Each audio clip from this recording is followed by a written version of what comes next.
yourself. And the voice in my head, Jen Taylor.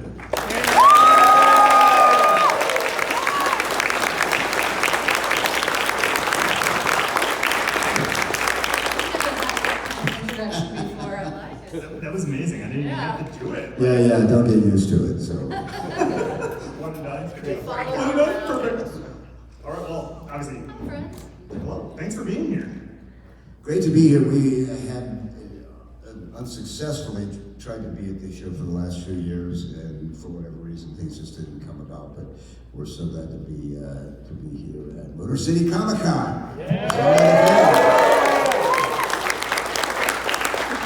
So is this your first time in the Detroit area?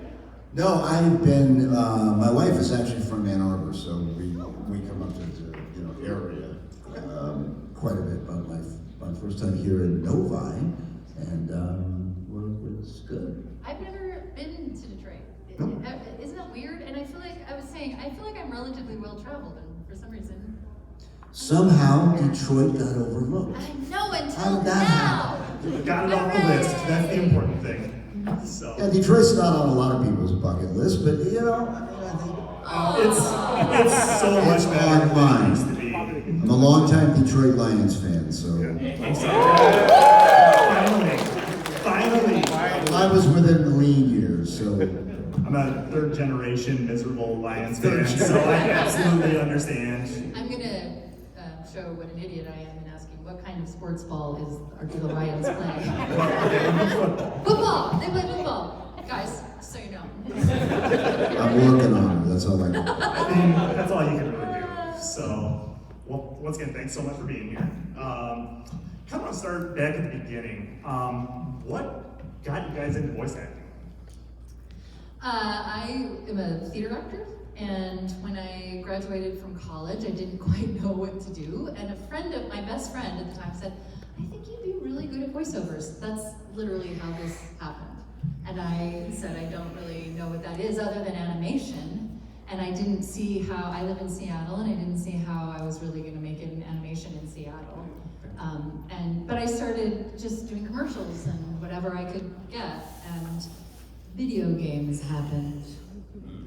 Yep, that's how it started for me. My background was radio. I was a disc jockey from back before the age of electricity. When you were just screaming at You people? just yell. Yelling out windows. That was Led Zeppelin!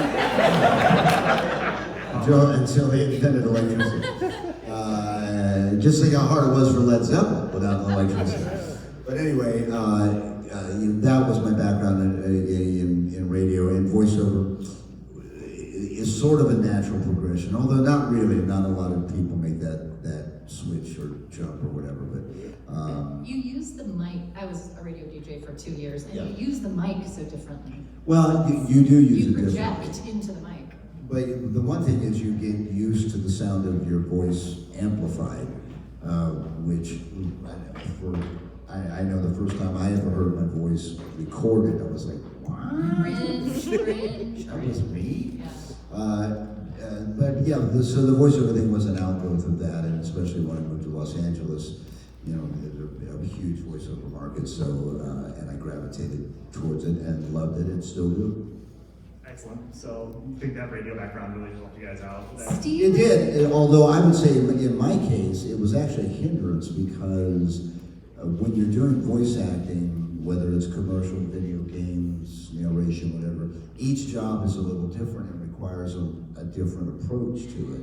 And being a radio disc jockey also requires a particular approach, but it was an approach I was doing 5 or 6 days a week for 4 or 5 hours a day.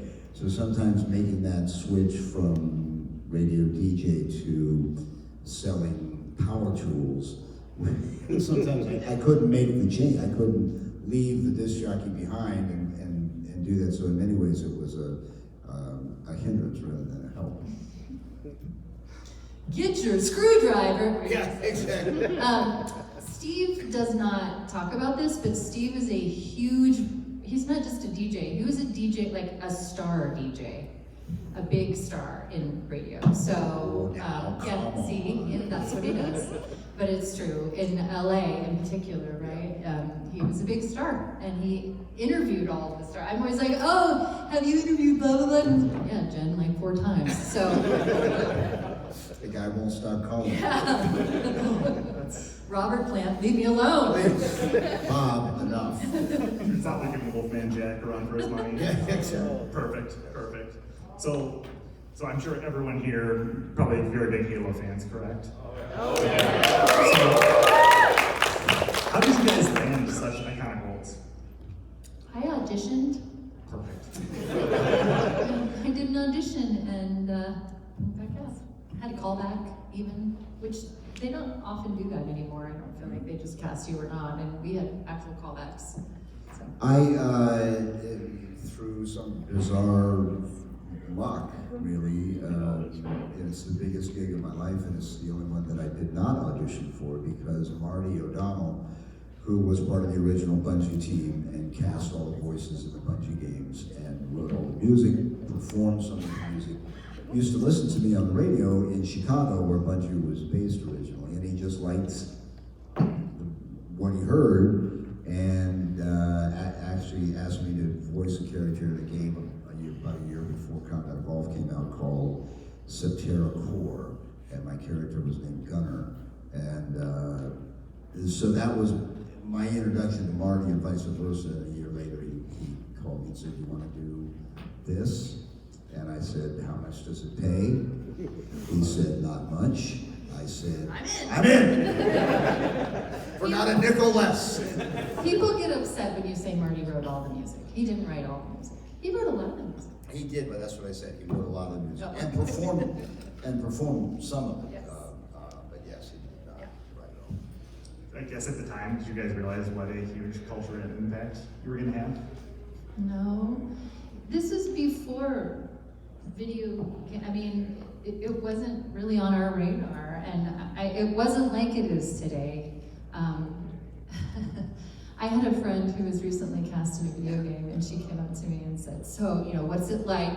How do I prepare? What's it like? What's it going to be like to be a star?" And I was like, "What are you talking about?" Because that's never been our experience, and it wasn't when we first started. We had no frame of reference. Is basically what I'm trying to say. So no, I don't think it was until Halo 3 when I did this little video. Somebody was talking about it today, the Cortana Chronicles, where I traveled around and I met fans, and that was when I really was like, oh, I guess this game is popular. It took me that long. I'm a slow learner, guys.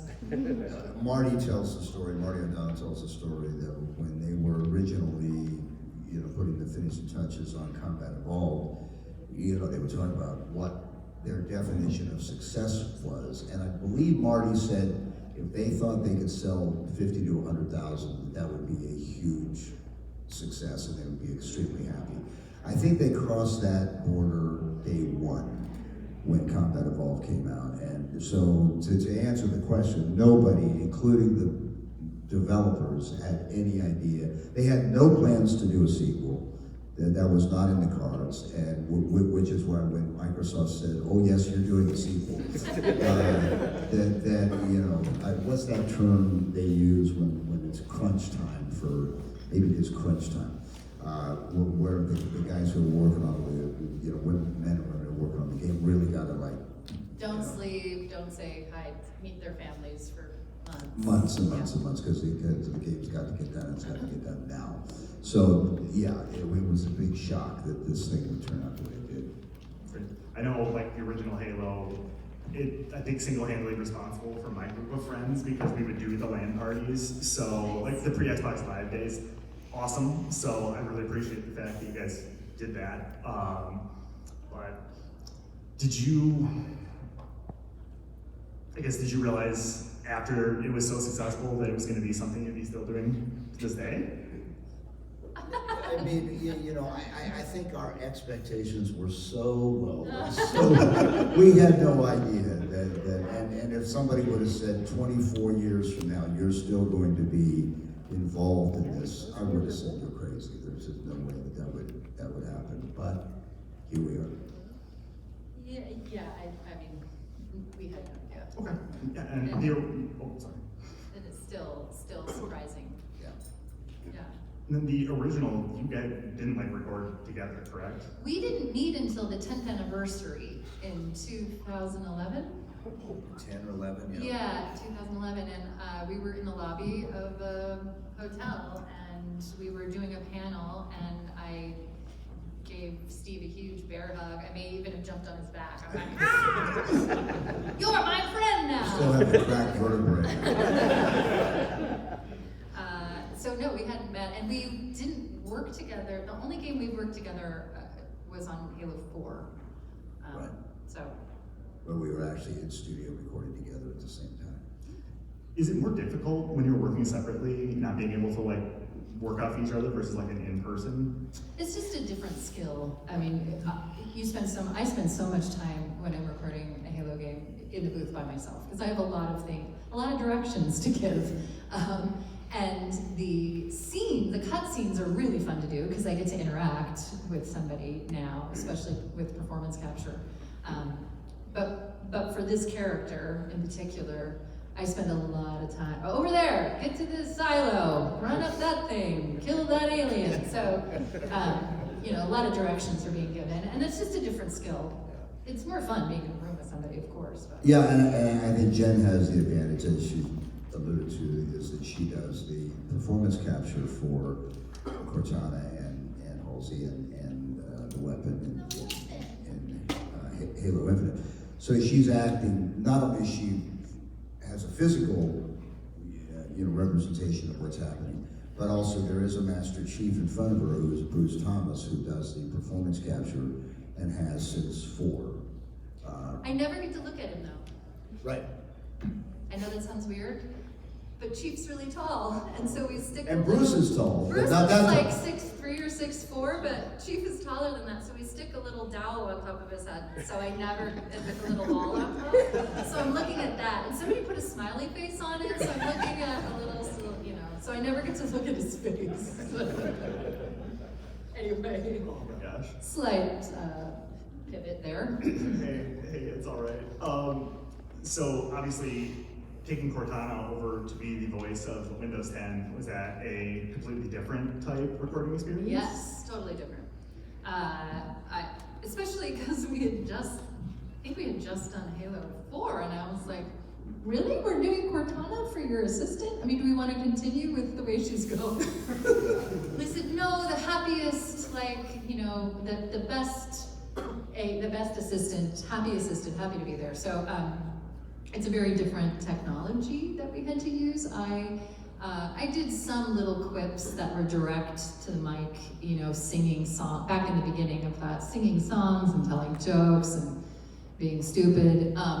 And then I also had to make sure that they could make me say whatever they wanted to. So I read thousands and thousands and thousands of lines in the exact same tone of voice so that they could use the sounds, manipulate the sounds I made.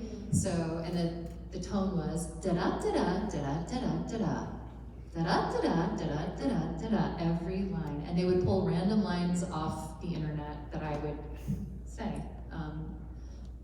Sometimes it was weirdly political. I read a lot of things about Buffy the Vampire Slayer for some reason. I don't know why. They were always like, oh, we've got another, here, we've got another page of Buffy lines.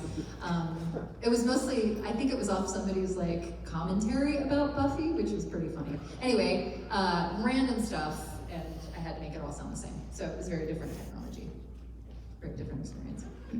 And then I guess as the characters have evolved, have you had any a lot more input in the voicing and development of the characters at all? Because I know there's writers for it. Of course. There's some things that we get input on, but the lines, they're pretty clear about where they want us to go and what they want us to do. I did at a certain point say, I don't believe that Halsey uses contractions. And I know that sounds weird, but I don't think she says don't. I think she would say do not, which makes her sound slightly strange, right? Just elevated in a different kind of way. So there were things, and they totally jumped on board with that. Oh yeah, okay, that's cool, that sounds interesting. And there are certain ways that I've asked to say things, but as far as, we can't change too much. We've got to follow the story and what they want us to do. Yeah, there's not a lot of room for that, but when you've been doing a character for 20 years, you do get a sense, as Jen suggested there with the contraction thing, is that, if you say something that just doesn't feel right, it doesn't feel in character. And so, they may or may not listen to us on that, but most of the time, if you say, I just don't think he would say that, he would say it in a different way or maybe in a different intonation, but yeah, most of the time there's not a lot of room for ad-libbing or changing. Things get changed on the fly, but that's with the cooperation of the director and sometimes the writer, so. And I know this is slightly off topic, Jen, but you made sure I asked it. What is the best flavored gummy bear? This is a big sense to everybody. I love gummy bears. I don't know if I have a favorite flavor. I just love the whole, menagerie of bears inside my mouth. Is there a brand, like your Albanese or your Haribo. Okay. There is no question. Okay, I absolutely agree with you. Yeah. Steve, do you have any input on gummy bears? I've done a lot of these things with Jen Taylor over the years, and it amazes me. You've never talked about gummy bears? I learned something about this person. I had no idea your gummy bear fascination. Yeah. I was told this should It changes you. They have the right texture. Okay, this is boring, you guys. Oh no, go on.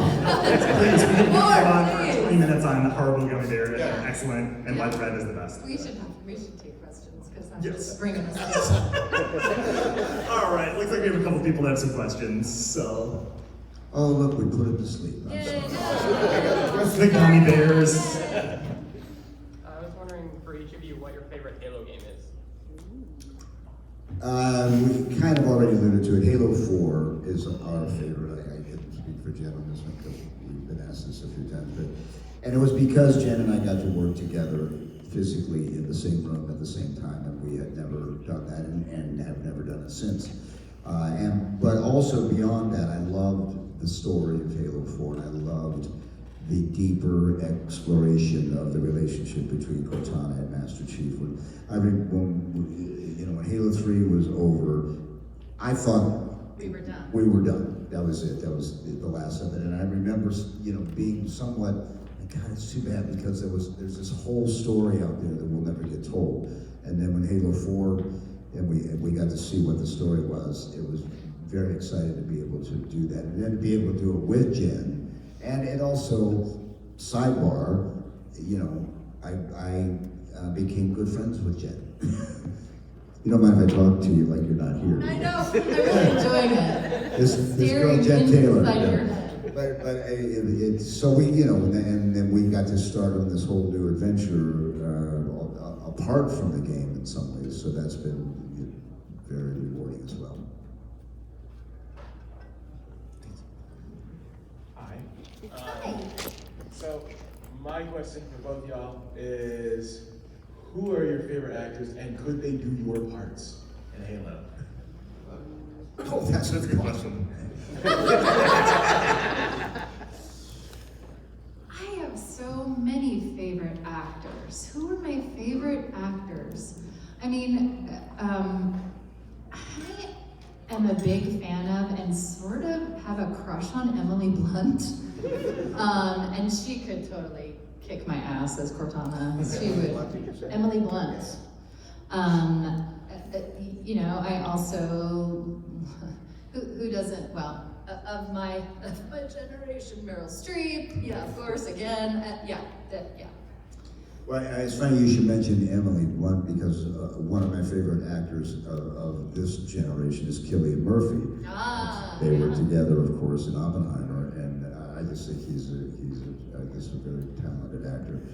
But in terms of the old school, sort of growing up kind of thing, Steve McQueen was I always like that's the king of cool, and it was, I want to be that guy. So, well, that never happened, but I always dug him as an actor. Yeah. Did you get Oh yourself a yeah. blue Mustang? Well, I'm gonna say Judi Dench, of course, which is who they wanted to play Halsey. And they had to settle for me. If we can't get Judi Dench, Gulchin, Taylor. yeah, okay, this girl. Yeah. So, apart from Chief and Cortana, of course, who are your favorite characters in the games? Sergeant Johnson.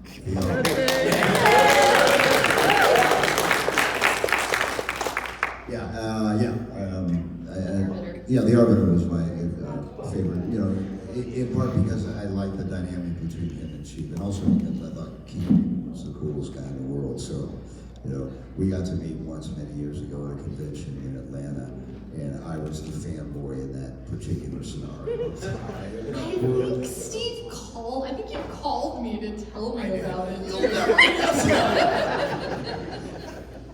But you and you know the character who played Sergeant Johnson above David and Scully. David Scully's a good friend. Yeah.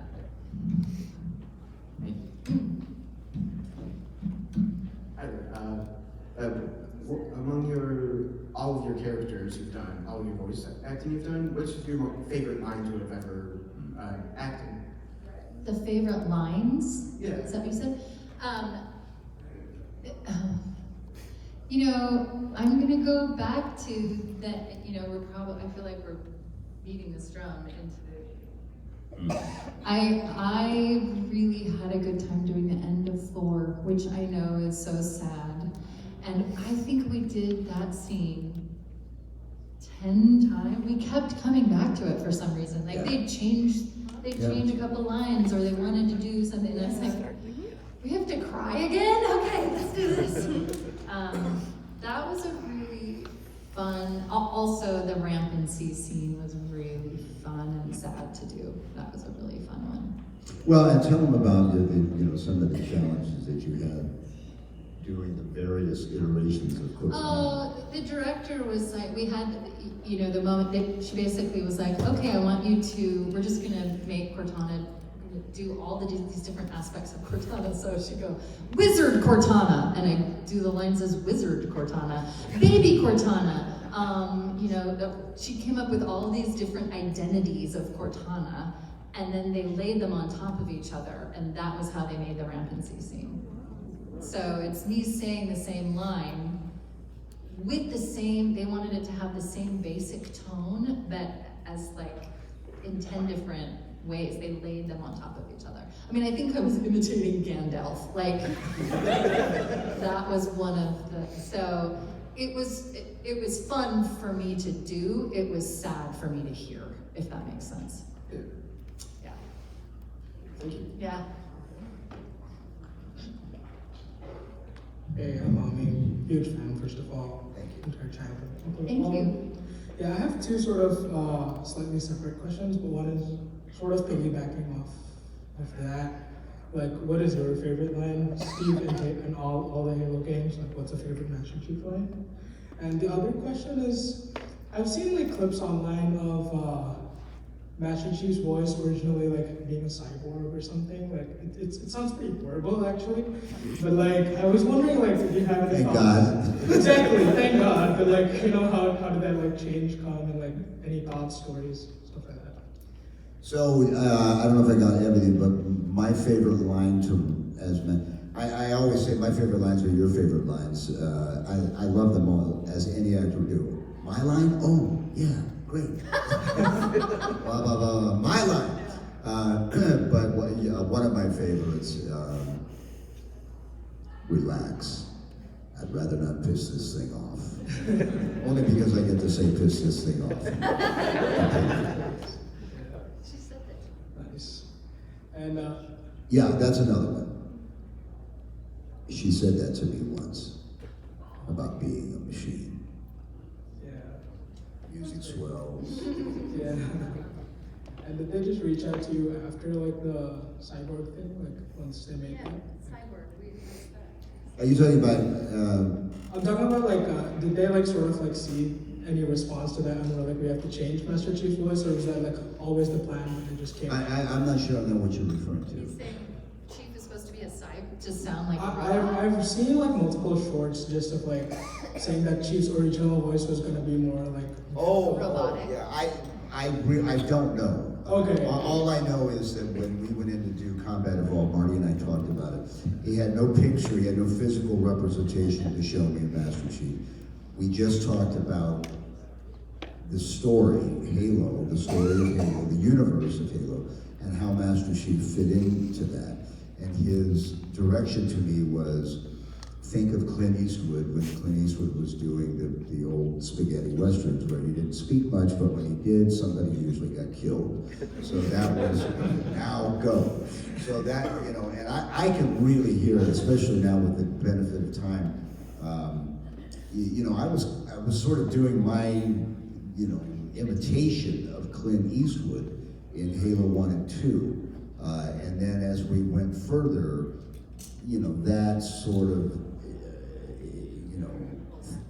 the Clint Eastwood part kind of went away, and I developed, what my own, because by that time I had a relationship with the character, and so he begins to have truly his own voice. Right. Okay, perfect. Thank you so much. Thank you. Hello, nice to meet you. As well. Good projection. So I think it's interesting that when we place an AI, and now that there's like a lot more AI coming out, there's edits of you, Master Chief, saying things like, "Oh, my tummy hurts. I need to take a nap." Yes. With like the work. I need a Rolaids. I think it's interesting. I guess my question is, one, what's it like hearing you say something that you haven't said? Because these are AI generated, and it's interesting you've done the Cortana stuff where they were able to take your cadence and say things that you haven't said, because obviously you haven't said everything possible. And the second question is, how do you feel about that? How do you feel about like we can use AI? There's talks about Activision using our own, like the player's voice, recording dialogue, using AI to then make that project off the computer. How do you feel about that? Where like now, like AI is really changing things like that, and right now, although it's not really crazy, 5 years from now, that's pretty exponential development. How do you think of that? Like, how does that make you feel as like actors? It's scary because it feels like our jobs will be gone. So yeah, it's terrifying. Do you feel like there's like any sort of protection against that? I feel like like our union is trying to protect us, but you constantly hear things online. You hear yourself online. You hear people using it all the time. Where you're like, well, how much can they actually protect you? The things that I hear now are usually done by amateurs, and and what I have heard has been harmless in terms of what's being said. But it could easily not be harmless. It could easily be pornographic. It could be political. It could be, representing either the character or you in a way that you not only did not intend but don't want. Not to mention the part about not being paid for it, which is a whole nother deal. But if you're gonna do fake porn, you want to be paid for it. Goddamn right. Well put. But yeah, we're sort of in a brave new world right now, and we don't really know where it's going to go, because I have heard representations of my voice that are almost, even to me, almost indistinguishable, and it's a new, our union right now has been negotiating with the game developers for several years with no result, because nobody, including the developers, don't know where it's going. They don't know where it's going, so they don't want to give away something that they're going to regret giving away 2 years from now. And we're trying to protect our gigs, and so it's a struggle that we don't really have an answer to yet. Thank you for your answer. I hope you keep your jobs. I'm gonna tell my friends that we're personal friends now. We know each other, so thank you so much. Yeah, I mean, if it all goes south, we are for hire, so we're doing good. Bar mitzvahs, whatever. Steve will sing anything you want him to sing. Yeah. The whole fake porn thing, who knows where that's I should not have said that.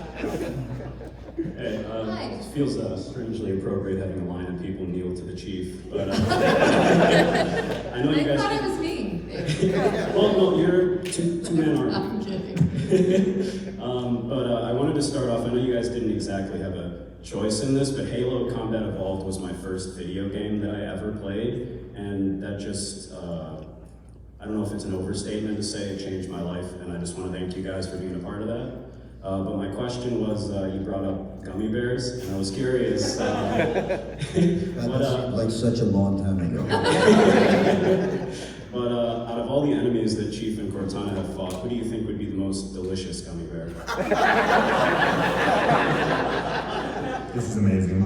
I mean, the grunts are sort of perfectly sized Fun For a light snack. for a light little fruity snack. I think the grunts. I'm gonna go. Yeah, I'm going for a nice sit-down meal, the Vanished. I'm thinking. Oh, a nice Spanish steak. Those aren't fruity gummy bears. No, they're not, but boy, they sure be nice. Oh. Yeah. Chief is hungry. He's like, They have a well, lot of fat. what do I got here? All right, thank you. Hello, so my question is for Jen. Hi. I just recently played and finished Halo Infinite, and by the end of the game I really, really liked the weapon.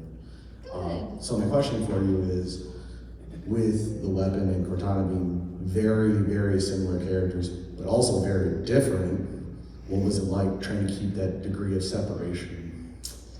We worked on the characters at different times, so that was, I know that sounds silly, but we would do the entire scene with just doing all of the weapons stuff, and then we would do Cortana, and it was, I found that, I figured out, no, it sounds funny, but I figured out who the weapon was in relation to Cortana pretty quickly. They had said to me, when I was being directed, they had said, she's sort of a reboot before Cortana experienced everything she's experienced, before things got dark for her. So think of it that way, and slightly younger. They wanted her to sound a little bit younger and clearer, if that makes sense. So once I got all of that, I felt like I was able to find her pretty quickly and able to distinguish between them energetically, which is something, you know, we have all our own weird little tricks, but that was what I used. And I was also able to portray her physically, which was helpful too. I do that all when I'm in a booth by myself, you just don't get to see it. Maybe lucky for you, I don't know. Anyway, so, did I answer you? No, did I answer your question? I jumped around well, in all yeah, circles. okay. I would add to that it's such a testament to Jen's ability, and it's one that I've always marveled at, is because she plays three different characters who are the same but different. And I don't think there's any question when you're playing the game and watching the cinematics, when she's going, whether it's Halsey speaking or Cortana speaking or the weapon speaking, there's no question in your mind who that is. But I mean, there's shades, and I find it tremendously. It would be very difficult, I think, to do that. And Jen does it with such ease that it really works. At the same time, I've had people come up and say, "You voiced the weapon?" Yeah, how about that? Yeah, I did. So, Thank you. thank you. You don't mind if I record this, do you? What'd you say? You don't mind if I record this, do you? The question. Oh, no. So my brother wants to be a voice actor, and so my question was, do you have any advice for what he could do to be a voice actor, as well as any other upcoming voice actors?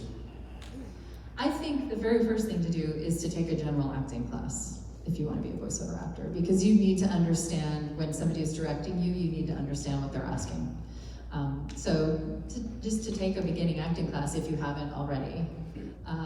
And then we have the ability, you know, this wasn't the case when we started, but you can buy a mic pretty cheaply nowadays and just get used to working with a mic. That is the first thing that I tell people to do, because people get very self-conscious and they walk into a studio and they're like, oh, what do I do? How am I doing this? So, truly. So, you know, do I touch it? So I think that's another good thing. Get a microphone and just get used to hearing your voice. Imitate people, imitate voices you like, become fluent with that, and then you start to become able to, you figure out how you're doing that technically, and then you create your own, is really what happens. You're able to do that after you imitate for a while, I think. Yeah, there's very little I could add to that. What she said is basically it. Yeah, and the only thing that I would add is that you have to really, if you're really serious about wanting to make a career out of it, you have to fully commit. It's not a part-time job. It's not something you do on the weekends. You know, you have to fully commit, and there's a lot of sacrifice to be made with no guarantee of a payoff. So you have to know that going in, that it's, as any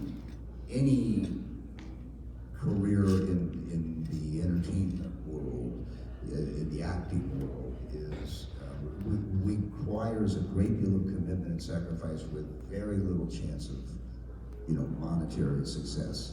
And you have to know that going in. I did have a friend once say, my friend's wife said, people have told me I have a really nice voice. Do you think I could do voiceovers on Tuesdays? Yeah, right. Because that was her day Because off. my Wednesdays are really And busy. I was like, I don't. And I don't want to give up my weekends. All right, thank you so much. Yeah, thank you. Hello. I have two questions. The first one is, did you have any say in the lines for the Halo games? Did we have any say? Yeah.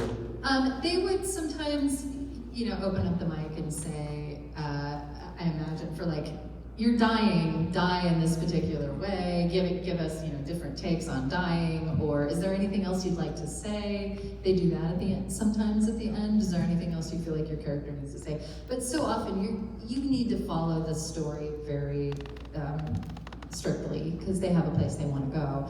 And for me, when I was doing the first, well, throughout the games, I have so many lines to do and so little time to do it. I give them 3 takes of every line and hope that they get the one that they want. You know, 3 different versions, because I have however many pages full, you know, an enormous script. So I didn't have much opportunity to do that. Yeah, of course, I didn't have as many lines as Cortana, as you may have noticed. So I mean, there's always, especially in the Bungie games, there's so many ways you can say Cortana, and I can tell you, I've exhausted every single possible way you can say Cortana.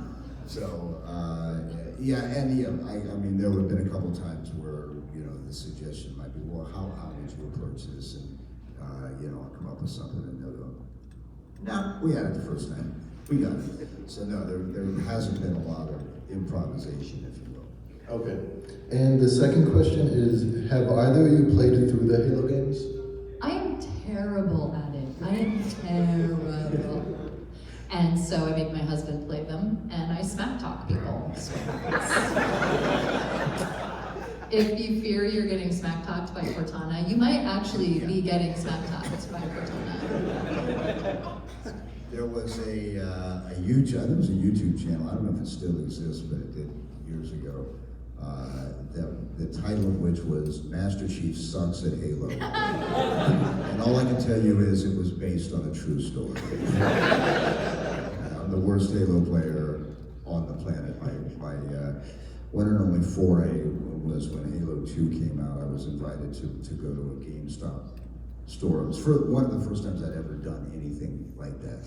And I told the guy under two conditions: I won't dress up as the character and I don't play the game. He ignored the part about not playing the game, and they had a contest, the winner of which would play me, Master Chief, at Halo. And I told the guy, I said, dude, I told you I don't play the game. I don't know what I'm doing. He said, don't worry about it. We're going to give you a dummy controller, for a dummy, and we're going to have actually a pro guy behind the screen, Wizard of Oz stuff, and he will actually be controlling the action against whoever it is you're playing with. So it was an 11-year-old girl that won the contest to play me at Halo. And between me and the pro player behind the screen, we lasted about 15 seconds against this girl before she wiped both of us off the face. And she's a pro now, right? Or Yeah, she was. I don't know that she still is. I didn't know that until years later that she actually became a professional Halo player and made some dough at it. But we didn't know that at the time. She was 11 years old, and she looked at me like, "You're Master Chief." Very intimidating. So yeah, that's a long way of answering no. We don't. No. Thank you so much.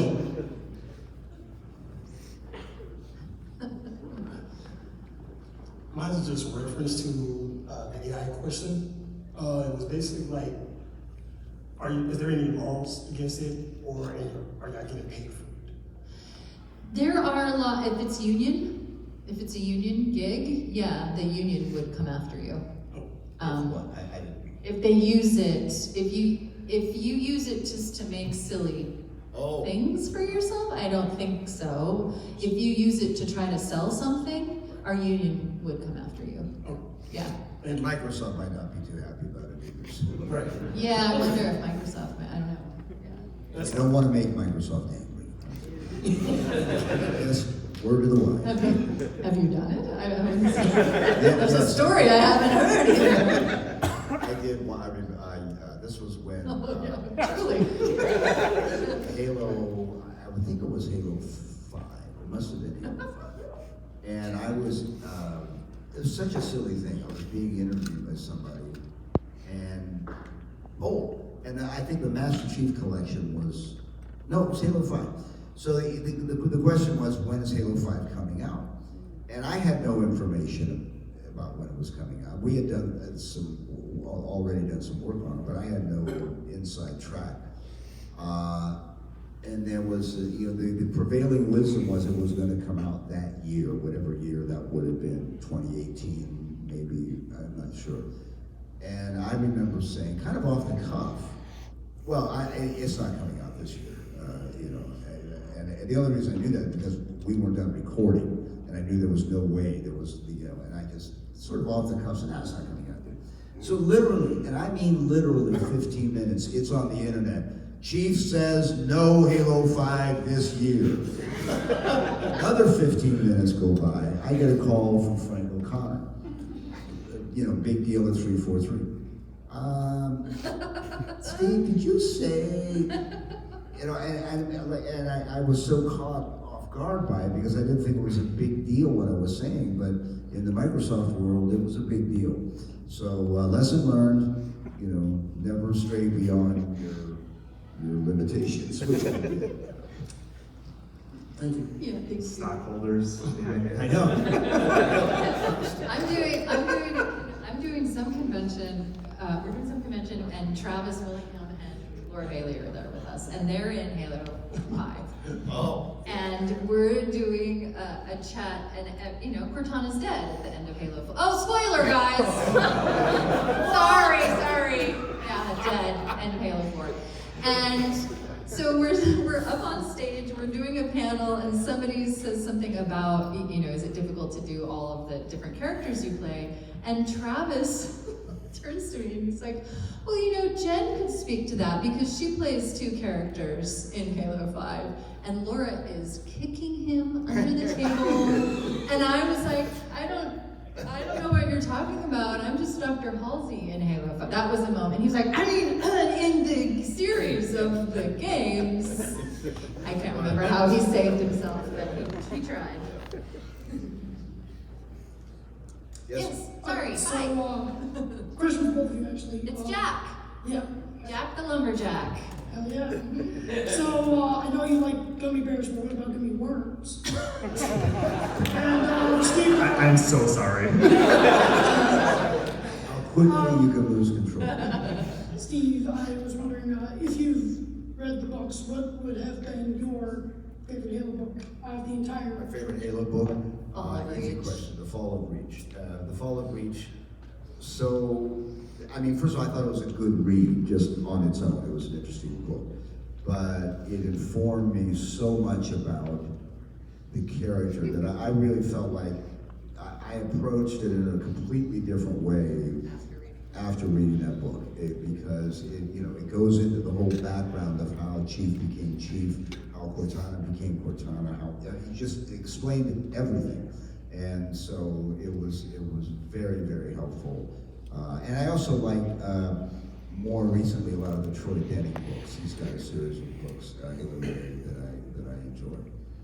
I feel the same way about Fall of Reach. It was one of those reads like, oh, Yeah. oh, wish I'd known that. Yes. Okay. This would have been good to know. Helpful. Gummy root beers, love those. Gummy worms, not so much. How much can I drag this out? Steve's hating this. I love how much you hate this. This is my doing. Because I actually do not like them. You're weird. You're just weird. I find them Weird. It's those and those little pink things that look like pills. What are those called? Toes. You heard it here. Steve Jones does not like tongues. Good play. But when he throws it. Yes, Rollins. Rolaids, guys. There's a nice commercial. Sorry. Okay. I won't talk about gummy anything. I think we got time for one or two more questions. Okay, let's do it. We're doing it. Okay. Real quick question. What do you think? Better not be about gummy bears. It is not. What do either of you think is the most iconic weapon in Halo? I like the Needler. Oh, that disappoints so many people. I just think it's gross. It's gross. It gets the job done, says my friend Sean. Dwayne. I thought I got it right. Like Dwayne, my friend Dwayne. Yeah, pink mist, guys, pink mist. Yeah, the classic battle rifle is, when all else fails. There it is, right there. The correct answer was the energy sword. Okay, you know what? The next panel we're on, that'll be our answer. Oh my gosh, look, the little ODST twins. I just From here too. Oh my gosh, it's look, the whole family. Got the whole squad. Love it, okay. Quads, the ODST quads. So we had a pretty important question. I think a lot of people would be really interested in hearing. If the Chief were to play Halo multiplayer today, would he teabag the enemy team? And what would Cortana think about it? I think she would fully encourage Tina.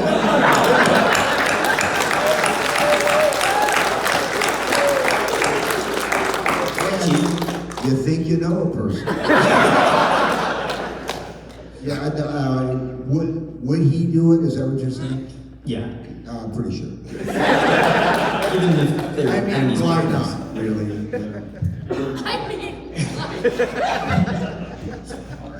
That was very important, thank you. Thank you. Yeah. I got a question. What's up? What do you think of the Flood? The Flood is terrifying. They're the zombies of Halo. It's Zombie Town. Yeah, itty bitty scary. Yeah, it's so scary. I was I know there are many opinions about the Halo TV series, but when I saw, spoiler, that the Flood was in season 2, I got very, very excited.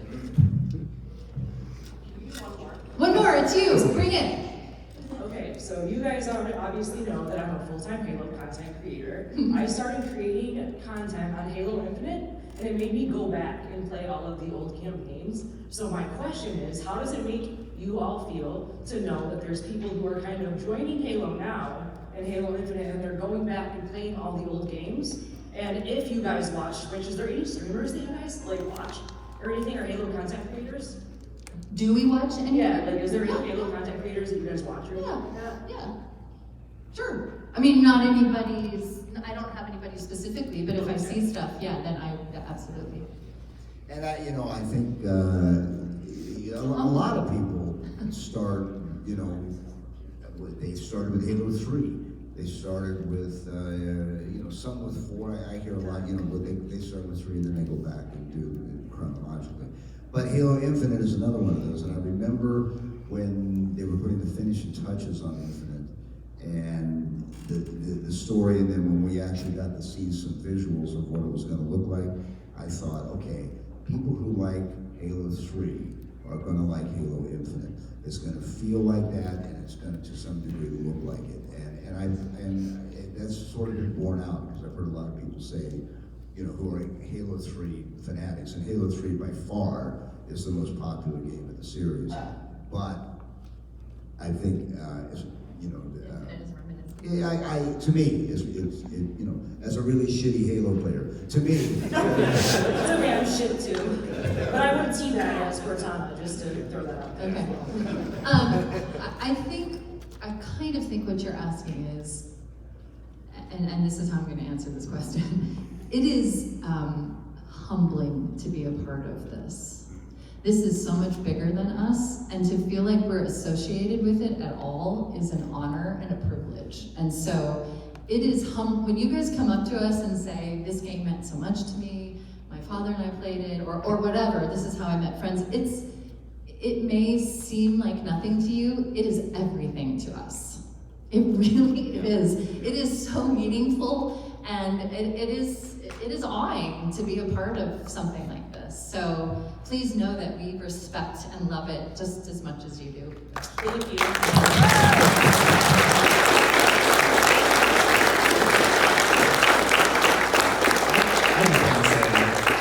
Thank you for being here. This was a blast. I'm sorry for the gummy bears derailment. Clearly it brought the best of conversation. Although I do see an endorsement opportunity. What? Right? Gummy bears for life. This is gonna hit the internet, and you're gonna get that horrible. Just wait. Yeah. But, Awesome. hey guys, I think let's all give a big hand. Thank you.